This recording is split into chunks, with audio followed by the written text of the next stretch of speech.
दर्पण स्टूडियो।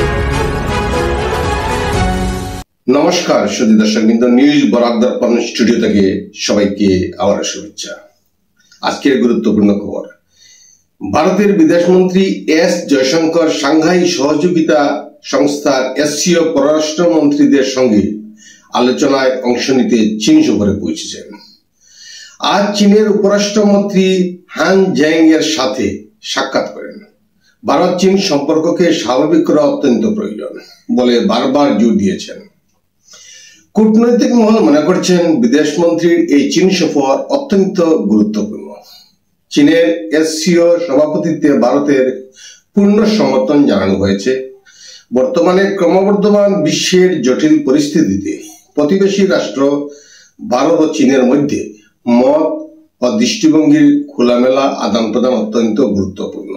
তিনি আরো জানান, গত অক্টোবর মাসে কাজান্দে প্রধানমন্ত্রী মোদী ও রাষ্ট্রপতি জিনপিং এর বৈঠকের পর থেকে আমাদের দ্বিপাক্ষিক সম্পর্ক ধারাবাহিকভাবে উন্নত হচ্ছে বলে আমি বিশ্বাস করি। জয়শঙ্কর উল্লেখ করেন, ভারত ও চীনের কূটনৈতিক সম্পর্ক ৭৫ বছরে পদার্পণ করেছে। উল্লেখ্য, বিদেশমন্ত্রী 15 জুলাই তিয়ানজিনে অনুষ্ঠিত হতে যাওয়া এসসিওর বৈঠকে অংশগ্রহণ করবেন। এই সম্মেলনের পাশাপাশি তিনি দ্বিপাক্ষিক বৈঠকও করবেন। দিল্লি বিশ্ববিদ্যালয়ে অবস্থানরত ত্রিপুরার স্নেহা দেবনাথের মৃতদেহ 13 জুলাই 2025 রবিবার গীতা কলোনির একটি উড়ালপুলের কাছাকাছি যমুনা নদী থেকে উদ্ধার করা হয়েছে। এই মর্মান্তিক ঘটনায় এলাকা জুড়ে চাঞ্চল্য ছড়িয়ে পড়েছে। ইতিমধ্যেই পুলিশ দেহটিকে ময়না তদন্তের জন্য পাঠিয়েছে। পাশাপাশি উদ্ধার করা হয়েছে একটি সুইসাইড নোট। নোটে লেখা আছে, আমি আমার জীবন ত্যাগ করছি, নিজেকে খুবই ব্যর্থ ও বোঝা মনে হচ্ছে। আমার পক্ষে এইভাবে বেঁচে থাকা আর সহ্য হচ্ছে না। এই সিদ্ধান্ত সম্পূর্ণ আমার নিজের, এর জন্য কারো দোষ নেই কোনো ষড়যন্ত্র বা চাপ। উল্লেখযোগ্য, 19 বছর বয়সী এই ছাত্রীটি 6 দিন ধরে নিখোঁজ ছিল। জানা গেছে 7 জুলাই 2025 তারিখে তার এক বন্ধুর সাথে একটি ক্যাব নিয়ে দিল্লির সিগনেচার ব্রিজের দিকে গিয়েছিল। পুলিশ ময়নাতদন্ত চালিয়ে যাচ্ছে।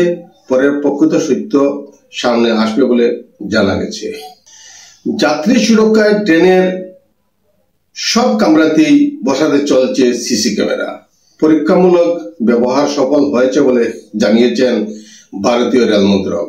যাত্রীদের সুরক্ষা ও অপ্রীতিকর ঘটনা এড়ানোর জন্য এই বিশেষ পদক্ষেপ হাতে নেওয়া হয়েছে।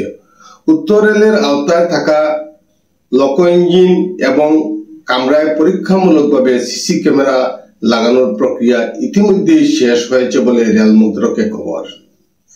যাত্রীদের ব্যক্তিগত পরিসর সুরক্ষিত রাখতে কেবল কামরায় ঢোকার মুখেই সিসি ক্যামেরা লাগানো হবে।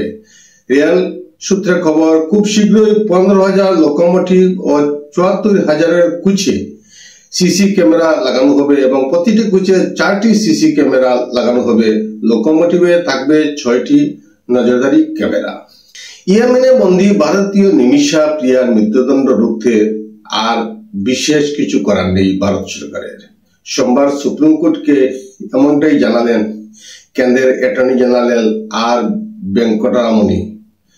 নিমিষা প্রিয়ার মৃত্যুদণ্ড রুখতে সেভ নিমিষা প্রিয়া অ্যাকশন কাউন্সিল নামে একটি সংগঠন মৃত্যুদণ্ড কার্যকরের উপর স্থগিতাদেশ চেয়েছিল সুপ্রিম কোর্টে, কিন্তু 2 বিচারপতির বেঞ্চে মামলার শুনানিতে অ্যাটর্নি জেনারেল বললেন, এই মৃত্যুদণ্ড দুর্ভাগ্যজনক। কেরলের বাসিন্দা নিমিষা নার্সের কাজ নিয়ে 2008 সালে ইয়েমেনে পাড়ি দেন এবং মাহদি নামে এক ব্যক্তির সাথে ব্যবসায় যুক্ত হন।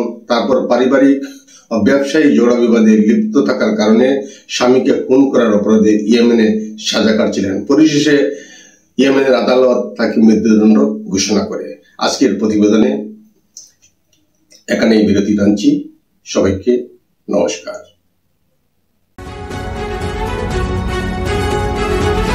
নিউজ বরাক দর্পণ স্টুডিও।